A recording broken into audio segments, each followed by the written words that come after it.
អស់សង្ឃឹមញញឹមក៏លែងចេញទ្រង់ទួមិនដេញគិតច្រើនអារម្មណ៍មិនស្ងប់ទឹកភ្នែកចេះតែហូរគ្មានពេលរកក្តីសុំស្ទើររលយំគេងអបតែរឿងវិបត្តិ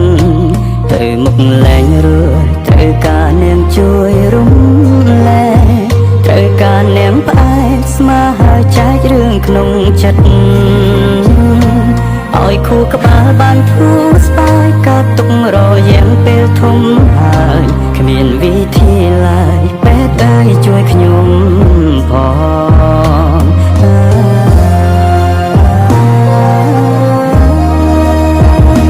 ពេទ្យប្រាប់ថាខ្ញុំមានជំងឺខ្វះភាពកក្ដៅ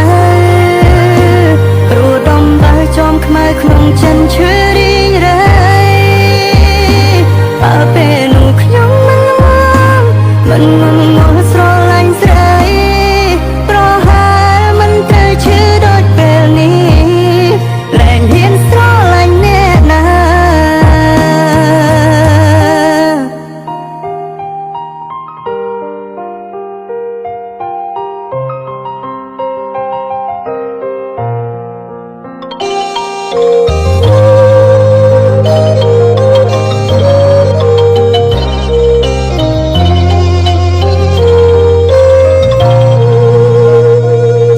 មុខលែងរួចត្រូវការនាងជួយរំ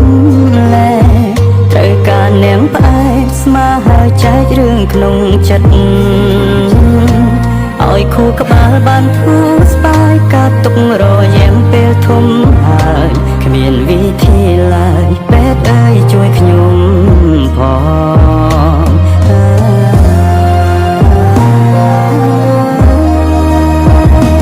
ពេទ្យប្រាប់ថាខ្ញុំមានជំងឺខ្វះភាពកក្ដៅព្រោះដំបៅចំខ្មៅក្នុងចិនឈឺរីងរៃបើពេលនោះខ្ញុំមិនមកស្រឡាញ់ស្រីប្រហែលមិនត្រូវឈឺដូចពេលនេះពេទ្យប្រាប់ថាខ្ញុំមានជំងឺខ្វះភាពកក្ដៅ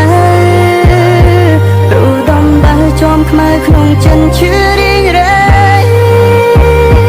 បើពេលនោះខ្ញុំមិនងល់ស្រឡាញ់ស្រីប្រហែលមិនត្រូវឈឺដូចពេលនេះលែងហ៊ាន